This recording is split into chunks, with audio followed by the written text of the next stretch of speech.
All right, while we are here, while we are waiting on dim links, I do want us to cover some articles because that's what we do. We cover articles. But this one's actually pretty important. Bungie reveals it has 1,350 employees post layoffs and is getting help from Sony PlayStation in developments. This is from Zuhad here. Bungie has now confirmed that it has around 1,350 employees after the mass layoffs last year, after a recent job listing mentioned that the company's workforce is at 1,400. In October 2023, the Sony-owned game developer Bungie, the studio behind Destiny and Marathon, laid off approximately 8% of its workforce. At the time, Bloomberg Jason Schreier reported that the company had about 1,200 employees. Now, as per the details from the recent job ad, it was assumed that the company has expanded its workforce from 1,200 to 1,400 employees in just 2 months, even after laying off over 100 employees. However, it turns out that this is not the case and that Bungie is still in a hiring freeze with no mass replacement of employees. Now, Bungie is getting help from Sony on the development side. This is according to the Forbes' Paul Tassi, who recently received an update from Bungie in response to his article on the topic.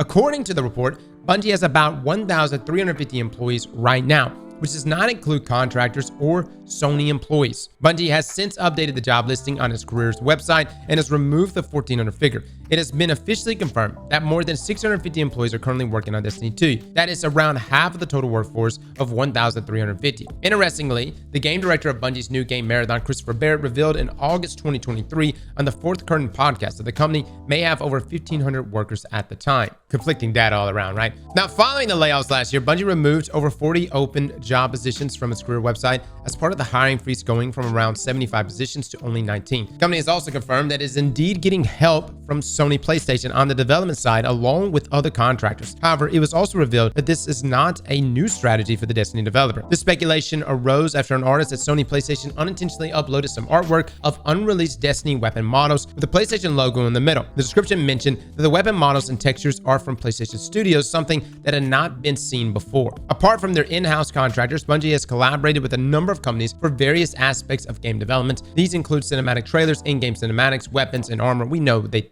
outsource things, guys. This is no surprise, but let's continue. Some of the partners are Skybox Labs, the Mill Axis Studio, Bond, Rebound Sound Company, Bear Down Studios, Mindwalk Studios, Trace Studios, Lakshya, Lakshmi Digital, Cractor, and several others. The final shape expansion for Destiny 2 is set to release on June 4, 2024. Additionally, Bungie is also working on a free content update called Into the Light that will bring new content to the game. All right? Anybody got that Paul Tassi article? I want to take a look at that real quick. Close down whatever school you went to. You guys are dicks.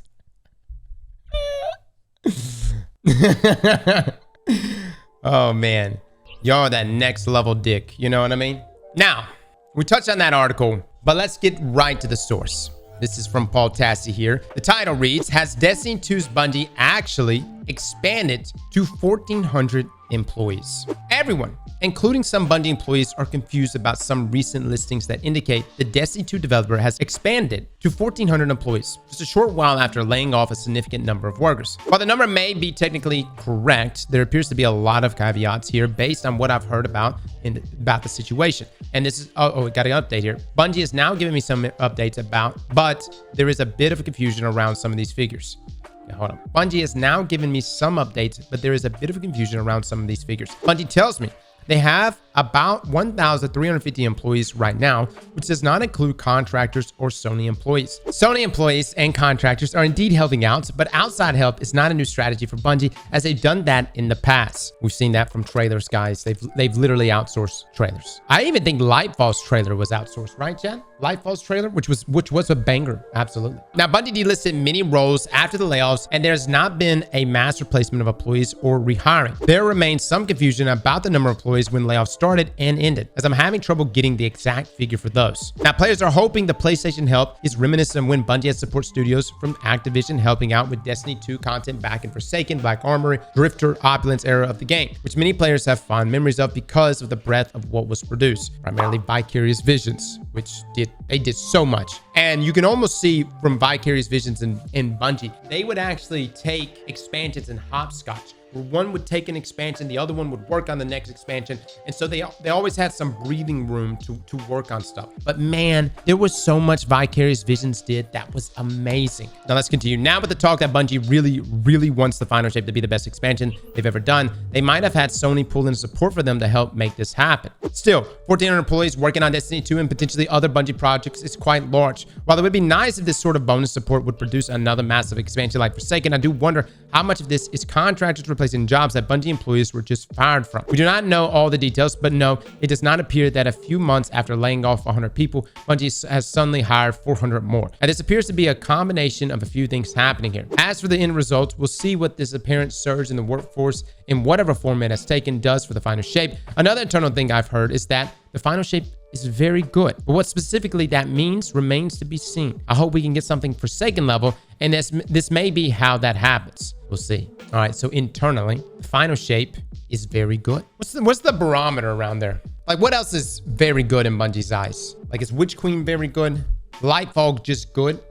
This is making me wonder if we're gonna get a third Darkness subclass in Final Shape. It's not gonna happen, guys. It's not gonna happen. I will bet all the God rolls in my vaults that we are not gonna get that third Darkness subclass. Right here. I will bet them all. If we in fact get a third Darkness subclass, the launch of the Final Shape, I will delete every God roll in my vault. It's gonna happen, Cross? It's not. It's not, guys. We are gonna get new additions to our subclasses, though, right? We're gonna get new supers to our light subclasses. That is gonna happen. But I need us to. I'm just trying to level expectations here. These additional people being added is not gonna suddenly give us that third Darkness subclass. I don't see that happening. What I do see happening is I think Final Shape is going to be more refined. I think the narrative and campaign are going to be a lot better. I think the raid is going to be really good, and I think we're going to have a ton of loot. I mean, a ton of loot. And Bungie's already mentioned multiple times that that's the plan. Ton of loot, new archetypes, things like that. But I also think a good portion of these people that are being hired is to get Marathon out the door. Marathon next year is going to be the year of Marathon. And I do suspect that we're not going to get an annual expansion from Destiny 2 in 2025. I think 2025 is going to be completely focused around Marathon and getting Marathon out the door.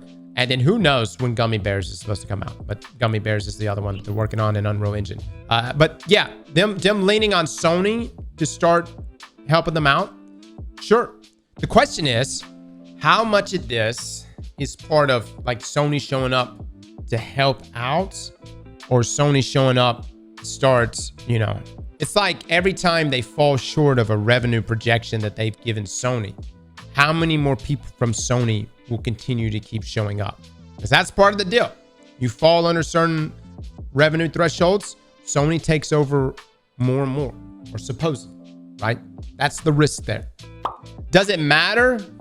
I think it does. If you like the way Bungie is now, you probably wouldn't like a Sony Bungie. You probably wouldn't like a Sony takeover of Bungie.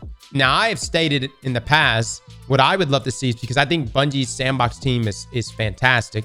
I think they should always have the reins there on sandbox. I think the quality of life changes that have been done inside of Destiny have been really good, from loadouts and everything else added over the year to Fireteam Finder and stuff like that. But imagine if you handed the reins, the narrative reins, to Santa Monica, and you said, hey, here's all the lore. Take what you did with God of War, okay? Now do it in this game. What's your point? My point is that although I'm sure working with Sony is in fact a bit more stressful, considering the differences in work ethics across cultures. That's what I'm referring to. So wait, why did they just hire 400 people after laying off 100 people? I don't know, man. That's a question for Bungie. What did that article said? We kept the right people. Maybe I don't know. I don't know. Maybe this extra 400 more people is the right people in Bungie's eyes. This is only something that Bungie and them know internally.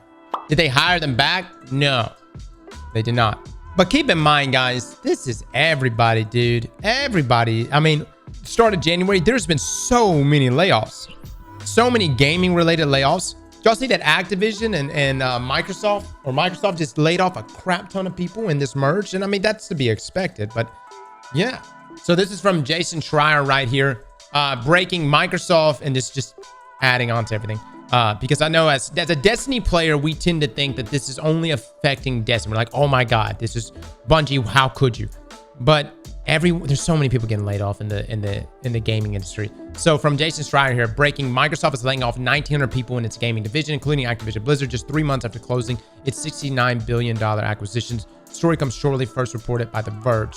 Blizzard boss Mike Ibarra is also out. Other Blizzard news, Alan Adam, chief design officer and the company's founder, is leaving the company. Odyssey, the survival game that has been in development for 6+ years, is canceled. People at the impacted companies tell me that as of right now, they don't know who are losing their jobs. Boomer's story will be updated here as we learn more. Now, Microsoft's Matt Booty said in a note that Ybarra chose to leave his position as president of Blizzard, but in November at BlizzCon, Ybarra told me that he wanted to stay for the long haul. Someone will drag me out of Blizzard, Ybarra told me. That's how long I will be here. It looks like somebody did, in fact, drag him out. Now, Jason Schreier gave us an update here. These Xbox layoffs are such a mess that staff across Activision Blizzard are texting me to try to find out if they might be impacted. Nearly 2,000 job cuts, and people just now have to wait around to see if they're part of the bloodbath. So the point is, and this is not me giving Bungie an out. This is just me saying that there's layoffs happening everywhere in the gaming realm, and I hate it. But it's hitting now. I know with Xbox, everyone kind of expected this, considering there's so many overlap in job positions between both Microsoft and Activision. But there are tons of other companies that have been getting hit by layoffs. Back to Sony and Bungie here. What we do know for a fact is that if Bungie does miss certain revenue thresholds, Sony will continue to take over more and more of Bungie. And so I'm sure there is a level of urgency there from everyone. I don't think Bungie or the people working at Bungie want to work for Sony, as some of you have pointed out. Maybe it's a difference of work environment. Some of you are rooting for Sony to take over. I don't know. I just want Destiny 2 to be a great game. I don't know what that would require, whether that means more Sony influence, but hopefully we get there. Slap that like button like your mama told you right.